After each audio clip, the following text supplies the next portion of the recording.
गुल प्लाजा की तरफ आ रहे हैं, चूँकि उनको कोई एक डायरेक्शन अब तक नहीं दी गई कि आप कोई ऐसे इन्फॉर्मेशन डेस्क पर जाकर आप रिपोर्ट दर्ज करा सकते हैं या वहाँ से आप पता कर सकते हैं। जबकि जो हमने ये देखा कि डीसी ऑफिस से हमें एक लिस्ट जारी होती है जिसमें बताया जाता है कि ये मिसिंग लोग हैं। कुछ लोगों ने डीसी ऑफिस में जाकर कंप्लेंट लिखाई, कुछ लोग हॉस्पिटल्स में जाकर जो है वो अपने जो प्यारे हैं जो अभी तक लापता हैं, जिनसे अब तक रब्ता रात से ही मुनक़ता है, उनके वहाँ पर नाम लिखवाए हैं। और कुछ लोग यहाँ पर स्पॉट पर आ रहे हैं। और जिस तरीके से अब से कुछ देर पहले भी मेरे साथ एक फैमिली मौजूद थी जिनके छोटे भाई थे, रात से ही उनसे राब्ता जो है वो नहीं हो सका और वो ना घर पहुंची। और अस्पताल में भी मुख्तलिफ जगहों पे चक्कर लगाने के बाद, बंस रोड में भी चेक करने के बाद वो यहाँ पर पहुंचे कि अब तक उनसे जो है वो राब्ता नहीं हो सका, ना ही उनकी कोई अब तक शनाख्त हो सकी है, ना ही वो सामने आ सकें। बिल्कुल, अगर जिस तरीके से आपने पूछा कि इस वक्त ऑपरेशन का क्या मामला है, इस वक्त मेरे पसे पुश जो आपको गुल प्लाजा की इमारत दिख रही है, इस वक्त 60 से 70% जो है वो फ्रंट से आग पर काबू तकरीबन पा लिया गया है। लेकिन जो है क्योंकि इसकी जो चूँकि बैक साइड है, वहाँ से जहाँ से इमारत जो है मुनहदिम हुई है, वो जो एरिया है वहाँ पर बताया जा रहा है कि वो मुकम्मल तौर पर वहाँ से जो है वो कोलैप्स नहीं की है। हाफ साइड जो है वो उसकी कोलैप्स हुई है, जिसकी वजह से वहाँ पर दोबारा से मलबे के नीचे से आग के जो शोले हैं वो दोबारा से उठते हुए नज़र आ रहे हैं। और जब आग के शोले उठते हैं तो वहाँ पर धुआं चूँकि बहुत ज़्यादा नज़र आता है। धुआं इतना ज़्यादा होने की वजह से जो सर्च ऑपरेशन है उसमें कई ज़्यादा मुश्किलात का भी सामना किया जा रहा है। लेकिन मुख्तलिफ तरीके से हम ये देख रहे हैं कि इस वक्त भी जो रेस्क्यू ऑपरेशन है वो जारी है, चाहे वो KMC के फायर फाइटर्स हों या फिर वो रेस्क्यू 112 के फायर फाइटर्स हो, तमाम लोग ही जो है वो इस वक्त ऑपरेशन में हिस्सा लिए हुए हैं। यहाँ पर हमारे साथ जो है वो कुछ लोग मौजूद हैं, इनसे जानते हैं। सर, ये बताइएगा यहाँ पर जो आप ये ऑपरेशन देख रहे हैं, कोई प्यारे आपके मौजूद है, क्या कहना चाहते हैं? जी जी बिल्कुल। इस वक्त मैं गुलबार ट्रेडर्स एसोसिएशन का जनरल सेक्रेटरी हूँ और इस वक्त हमारे ताजिर बरादरी वक्तन फ़क्तन यहाँ आ रहे और सब तनवीर भाई के साथ हम मौजूद हैं। और मैं ये कहता हूँ कि इस वक्त जो मौजूदा सूरत हाल है, 1920 घंटे गुजर चुके लेकिन आग के ऊपर मुकम्मल काबू नहीं पाया जा सका। बहुत सारे लोग ये कह रहे हैं कि अभी भी कुछ लोग उधर मौजूद है, कुछ आवाज़ें भी आ रही है, कुछ इस तरह की सिचुएशन है। और मैं ये कहूँगा कि हुकूमत ने अभी तक कोई इनके लिए ऐलान नहीं किया वर्षा के हवाले से। जो यहाँ शहीद हो चुके, मर चुके, उनके लिए, जो ज़ख्मियों के लिए कोई ऐलान नहीं हुआ। मेरी दरख्वास्त है कि हम सब मिलकर जो है वफाक की हुकूमत से भी दरख्वास्त करते हैं कि हमारे तनवीर भाई जो गुल प्लाजा के जितने भी मुकीन दुकानदार हैं, जितने भी वर्षा जो लोग भी इसमें शामिल है, उसके लिए जो है कराची चैम्बर ऑफ कॉमर्स भी आगे बढ़ के आएँ, पाकिस्तान चैम्बर ऑफ कॉमर्स भी आगे बढ़ के आए, वज़ीर आज़म भी आगे बढ़ के आएँ।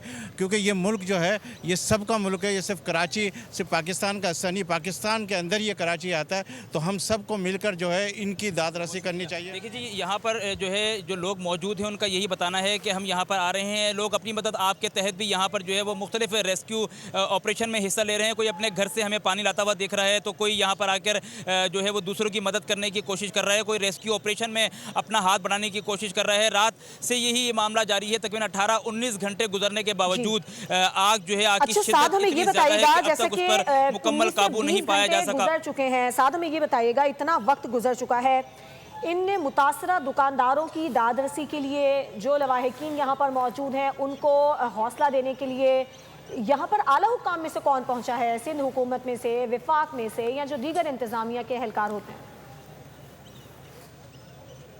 देखिए जी, अफसोस के साथ आला हुक्काम यहाँ पर, चाहे वो ज़िला इंतज़ामिया की बात की जाए, शहरी इंतज़ामिया की बात की जाए, सूबाई बात की जाए या फिर वफाक की बात की जाए, यहाँ पर कोई आला हुक्काम इस वक्त मेरी नज़र में तो नहीं है। अगर किसी और को नज़र आ रहे होंगे तो वो मुख्तलिफ तर्जुमान जो है वो उनकी वीडियोज़ भी चला रहे होंगे और कुछ देर बाद कुछ मीडिया चैनल्स पर भी वो नज़र आएंगे। लेकिन जब से यहाँ पर मैं मौजूद हूँ, मैंने अब तक यहाँ पर ऐसे किसी को नहीं देखा। जो यहाँ पर फैमिलीज़ मौजूद हैं, जो लोग परेशान हैं, कोई आला हुक्काम यहाँ पर आए और इन लोगों का इस वक्त सहारा बने, हमें ऐसा कुछ नज़र नहीं आता। इस वक्त भी मेरे साथ आप देख सकते हैं कि चारों तरफ आपको जो लोग नजर आएंगे ये आम शहरी नजर आएंगे, या फिर मुतासरा लोग नजर आएंगे, या फिर मीडिया के नुमाइंदे नजर आएंगे, या फिर आपको रेस्क्यू के जो एहलकार हैं वो नजर आएंगे। जबकि जो आला हुक्काम है वो यहाँ पर आए ज़रूर हैं, ऐसा मैं नहीं कहता कि वो यहाँ पर आए नहीं है, लेकिन वो यहाँ पर आए, प्रेस कॉन्फ्रेंस की तस्वीरें बनाए और यहाँ से जाते हुए हमें नजर आए। बिल्कुल इसी तरीके से वो यहाँ पर अगर मुकम्मल तौर पर मौजूद रहते तो ये जो लवाहिकीन हैं इनको मीडिया के पास आने के, रेस्क्यू के पास जाने का या दीगर मुख्तलिफ जगहों पर जाके धक्के खाने की ज़रूरत नहीं पड़ती। इन लोगों को एक डायरेक्शन दी जाती है, इन लोगों को बताया जाता है, लेकिन ऐसे कुछ खासे इंतजामात आला हुक्काम की जानिब से हम लोगों को नजर नहीं आते। यहाँ पर जहाँ पर मौजूद है इत्तलात क्या है इस हवाले से, और आप खुद भी मौके पर मौजूद हैं तो विटनेस भी कर रहे हैं ऑब्वियसली चीज़ों को, आप इस वक्त मौके पे क्या देख रहे हैं? जो आग बुझाने का अमल है किस हद तक फाल है और अंदाजन क्या कहा जा सकता है, क्या प्रेडिक्ट कर सकते हैं? देखिए जी बिल्कुल कुछ भी कहना इस वक्त जो है वो कबल वक्त होगा। आग पर काबू पाने की भरपूर तरीके से कोशिश की जा रही है, क्योंकि जो गुल प्लाजा की जो बैक साइड है, जो जुबली की तरफ जो लगती है बैक साइड इसकी, वहाँ चूँकि वहाँ से आग ने जो है वो शिद्दत इख्तियार की थी, तो उस तरफ एक साइड से जो इमारत है उसने कोलैप्स किया है। वहाँ पर इस वक्त रेस्क्यू ऑपरेशन जारी है।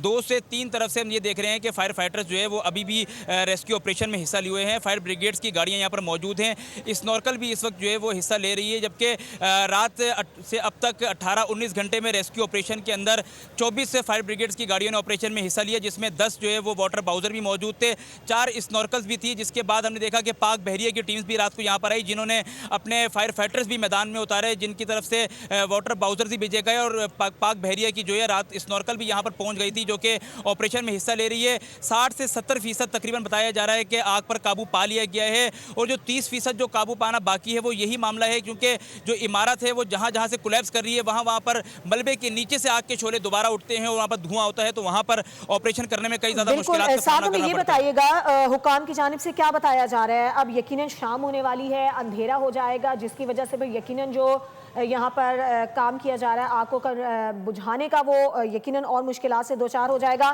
तो इस पर क्या हिकमत अमली तरतीब दी जा रही है कि दिन ही दिन में इस आग को कंट्रोल कर लिया जाए? देखिए जी बिल्कुल, जो रेस्क्यू काम है, जो अलाव काम है, उनकी जानिब से बताया जा रहा है कि पूरी कोशिश ये की जा रही है कि अंधेरा होने से पहले जो इमारत के जो हिस्से हैं जहां से दोबारा आग जो है वो बढ़ती हुई नज़र आ रही है, उस पर काबू पाने की पूरी कोशिश की जा रही है। क्योंकि अगर अंधेरा होने से पहले इस आग पर कई हद तक काबू पा लिया गया तो रात गए इस पर कूलिंग का जो अमल है वो शुरू कर दिया जाएगा, और फिर उसके बाद ही यहाँ पर जो सर्च ऑपरेशन है वो किया जाएगा। क्योंकि रात भी हमने देखा कि अंधेरा होने की वजह से रेस्क्यू ऑपरेशन में भी कई ज़्यादा मुश्किलात का लोगों को सामना करना पड़ा, जो रेस्क्यू टीम से उनको मुश्किलात का सामना करना पड़ा। साथ ही साथ जो सर्च ऑपरेशन है उसमें कई ज़्यादा मुश्किलात का सामना करना पड़ा। इसी वजह से जो डेड बॉडीज़ हैं वो 2 आज दोपहर में मिली, क्योंकि रात में जो है वो डेड बॉडीज़ अंधेरे की वजह से जो है वो सामने नज़र नहीं आई। यही वजह है कि दिन में जो है वो रेस्क्यू ऑपरेशन करना थोड़ा आसान लगता है, लेकिन इस वक्त जो मुश्किलात हैं वो धुएँ की मुश्किलात हैं। धुएँ की वजह से सर्च ऑपरेशन नहीं किया जा रहा। बताना यह है रेस्क्यू काम का जो सर्च ऑपरेशन है वो मुकम्मल तौर पर उस वक्त किया जाएगा जब पूरी जो बिल्डिंग है वो मुर्दम हो जाएगी। मेरे साथ इस वक्त मौजूद हैं, अस्सलाम वालेकुम सर, आपके कोई यहाँ पर अंदर कोई प्यारे मौजूद हैं? नहीं, मेरे प्यारे में चेयरमैन कराची हुकूक रेस्टोरेशन मूवमेंट हूँ। हमारी पूरी टीम आई यहाँ पे देखने हालात। ये तो जावेद सिद्दीकी साहब सेनॉल ताजरान के चेयरमैन हैं। ये बता दीजिएगा कि अभी क्या मामलात हैं? सर मामलात तो यही हैं कि नाअहली है हुकूमत इस वक्त की, हमेशा की तरह लोगों की जानें जा रही हैं। वो एक मामूली सा पानी फेंक रहा है, जबकि इलेक्ट्रिक आग हमेशा कहा गया है कि वो केमिकल्स और फोम से बुझती है।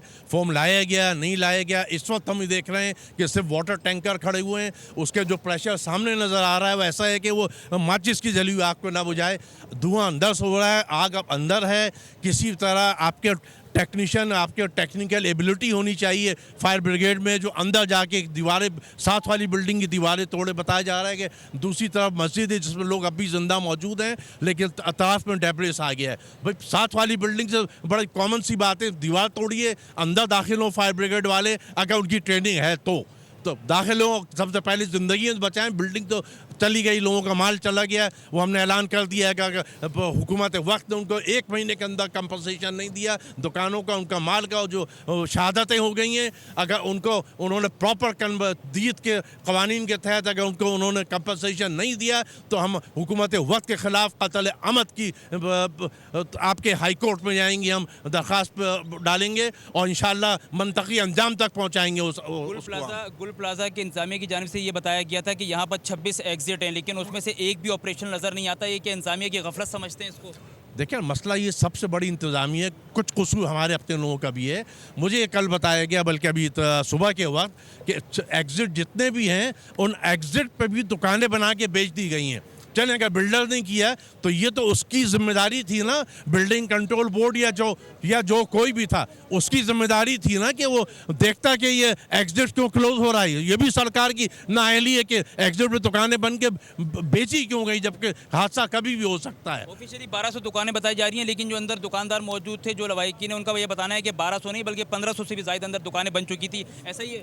जी बिल्कुल, सुनने में यही आ रहा है। 1200 भी थी तो भाई बहुत होती है। 1200 का माल माल कैलकुलेट कीजिए, उनकी अपनी ज़िंदगियों कमाई, उन्होंने रिश्वतें लेके नहीं माल लाए थे, उनकी अपनी मेहनत की कमाई थी, जो जाने ज़ाया हो गई, उनका तो कोई नेमुल बदल है ही नहीं ना वो। देखिए जी, बिल्कुल इस वक्त जो यहाँ के हालात हैं वो इस वक्त आपको बोल न्यूज़ की स्क्रीन पर दिखा रहे हैं, और जो लोगों के जो तासुरात हैं वो भी आपको बता रहे हैं। एक तरफ हम ये देख रहे हैं कि जानी नुकसानात सामने आ रहे हैं, अब तक 6 अमवात हो चुकी हैं, 18 लोग ज़ख्मी हो चुके हैं, जिसके अंदर जो जले हुए लोग हैं वो भी मौजूद हैं, इसके अंदर जिनकी हालत तशवीशनाक है वो भी बताए जा रहे हैं। जिसके बाद 40 अफराद ऐसे हैं जो इस वक्त मिसिंग है, जिसके लिए रेस्क्यू जो ऑपरेशन है वो भी किए जा रहे हैं, और दूसरी जानिब आग पर काबू पाने की भी कोशिश की जा रही है, तीसरी जानिब सर्च ऑपरेशन की भी कोशिश की जा रही है। कई मुश्किलात का सामना ज़रूर करना पड़ रहा है, लेकिन साथ ही साथ जो है वो हम ये देख रहे हैं कि रेस्क्यू ऑपरेशन अपनी मदद आपके तहत भी यहाँ पर लोग जो है वो पीछे की तरफ से अंदर जाने की कोशिश कर रहे हैं। लेकिन रेस्क्यू का यहाँ पर जो ऑपरेशन पुलिस दी जा रही है और कुछ लोग अपनी मौजूद हैं, मदद उनकी आपके जानिब से जो है तहत वो भी लोगों को भी ऑपरेशन पीछे में किया हिस्सा जा भी रहा है। ले रहे हैं। बेरहम शोलों ने एक फायर फाइटर समेत 6 अफराद की जिंदगी भस्म कर डाली है। साथ साथ ही रहिएगा, यह अफसोसनाक वाकया पेश आया रातों रात, देखते ही देखते गुल प्लाजा राख का ढेर बन गया है। कराची में एक बड़ी इमारत रात भर सुलगती रही, जलती रही। ऑपरेशन इस वक्त भी जारी है, आग पर काबू पाने की कोशिशें। बेरहम शोलों ने एक फायर फाइटर समेत 6 अफराद की जिंदगी खत्म कर दी है। तलात के मुताबिक तमाम जख्मियों को अस्पताल से फारिग भी किया गया है।